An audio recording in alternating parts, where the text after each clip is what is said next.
बिस्मिल्लाहिर्रहमानिर्रहीम। गुज़श्ता कई दिनों से उन बातों और रिवायतों का तज़किरा चला आ रहा है कि जो हमारे मुआशरे और सोसाइटी में हुजूर की हदीस के नाम से बातें मशहूर हैं, हालांकि वो हदीस नहीं है। या तो वो किसी बुज़ुर्ग का मक़ौला है, या ताबिई का मलफूज है, या ये कि वो बिल्कुल मन गढ़ंत बात है जिसका हकीकत से भी कोई ताल्लुक़ नहीं है, और हम उनको हुजूर सल्लल्लाहु अलैहि वसल्लम की हदीस समझकर एक दूसरे को शेयर भी करते हैं और सवाब की नीयत भी रखते हैं। हालांकि हम एक मन गढ़ंत बात को शेयर कर रहे होते हैं जिसकी निस्बत हुजूर सल्लल्लाहु अलैहि वसल्लम की तरफ करते हैं। हालांकि हुजूर सल्लल्लाहु अलैहि वसल्लम ने इरशाद फरमाया, मन कज़बा अलैया मुतअम्मिदन फल्यतबव्वा मक़अदहु मिनन नार, कि जो आदमी कोई मन गढ़ंत झूठी बात मेरी तरफ मंसूब करे वो अपने ठिकाने को जहन्नम बना ले।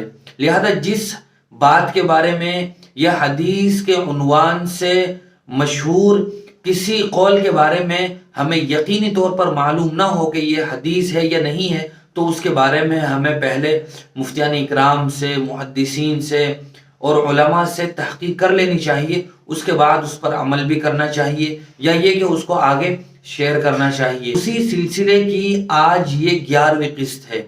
नंबर 1, बहुत सी मरतबा ये बात कहते हैं, सुनते हैं कि हुजूर सल्लल्लाहु अलैहि वसल्लम ने इरशाद फरमाया कि मुझे बच्चों की 5 आदतें बहुत पसंद हैं।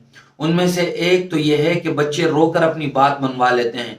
गोया इसके ज़रिए से आदमी भी अल्लाह के सामने रोए और अपना मुद्दा और अपनी परेशानी, हाजत को अल्लाह के सामने रखे। दूसरी बात यह है कि बच्चे मिट्टी में खेलते हैं, गोया वो तकब्बुर और गुरूर को खाक में मिला देते हैं। नंबर 3 ये कि बच्चे आपस में झगड़ते हैं तो फिर सुलह कर लेते हैं, दिल में कोई बोझ, अदावत, हसद और कीना नहीं रखते हैं। नंबर 4 बच्चे मिट्टी में अपने घर बनाते हैं और फिर तोड़ देते हैं, गोया वो बजुबान हाल इस बात का ऐलान करते हैं कि ये दुनिया फानी है, ख़त्म हो जाने वाली है, इस दुनिया का कोई भरोसा नहीं है। नंबर 5 उन्हें जो मिलता है वो खा लेते हैं, जमा नहीं करते, यानी उन्हें अपने माल को या अपनी किसी चीज़ को बढ़ाने की हवस नहीं होती। हुजूर सल्लल्लाहु अलैहि वसल्लम की तरफ से ये बात बहुत सी मरतबा नकल की जाती है। याद रखना चाहिए कि हुजूर सल्लल्लाहु अलैहि वसल्लम की हदीस नहीं है।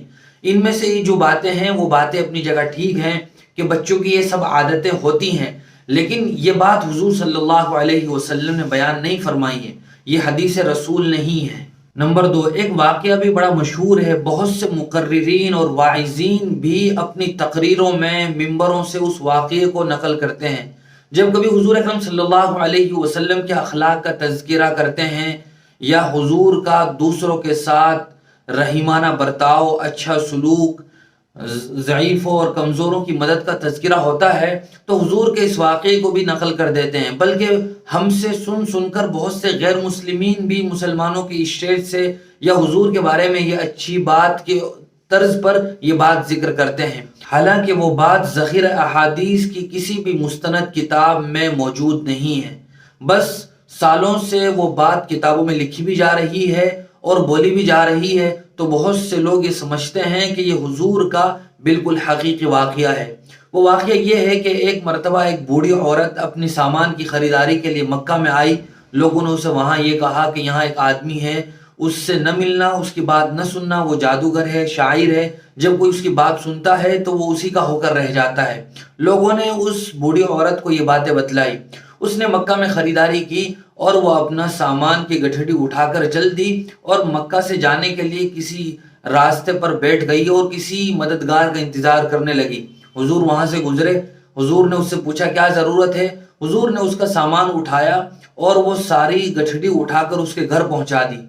बाद में हुजूर जब उसके पास से वापस आने लगे तो उस औरत ने कहा कि मैं तुम्हें एक नसीहत करती हूँ कि देखो मक्का में एक आदमी है जो शायर है, जादूगर है, तुम उसके पास न जाना। हुजूर ने फरमाया कि बूढ़ी अम्मा, मैं ही मोहम्मद हूँ, मेरा ही नाम मोहम्मद है, मेरे ही बारे में लोग इस तरह की बातें करते हैं। हुजूर सल्लल्लाहु अलैहि वसल्लम ने जब ये बात बताई तो बूढ़ी औरत आपसे मुतासिर हुई और उसने इस्लाम कबूल कर लिया। ये वाक़या बड़ी शद्दोमत के साथ बयान किया जाता है, हालांकि ये बिल्कुल मन घड़त वाक़या है, इसका हकीकत से कोई ताल्लुक़ नहीं है। हमें हुजूर सल्लल्लाहु अलैहि वसल्लम के अखलाक अज़ीमा को बयान करने के लिए इस तरह के झूठे और मनगढ़ंत किस्सों का सहारा लेने की ज़रूरत ही नहीं है। اللہ تبارک و تعالی قرآن میں فرماتے ہیں انک لعلی خلق عظیم۔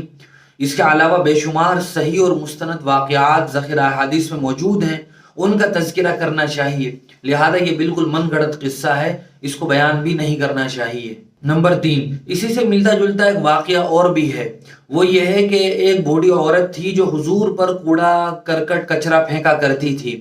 اس نے ایک دن آپ پر کوڑا نہیں پھینکا تو آپ نے تحقیق کی کہ آج اس نے کوڑا نہیں پھینکا، کیا ہوا، وہ کہاں چلے گئی؟ تو پتہ چلا کہ وہ بیمار ہے۔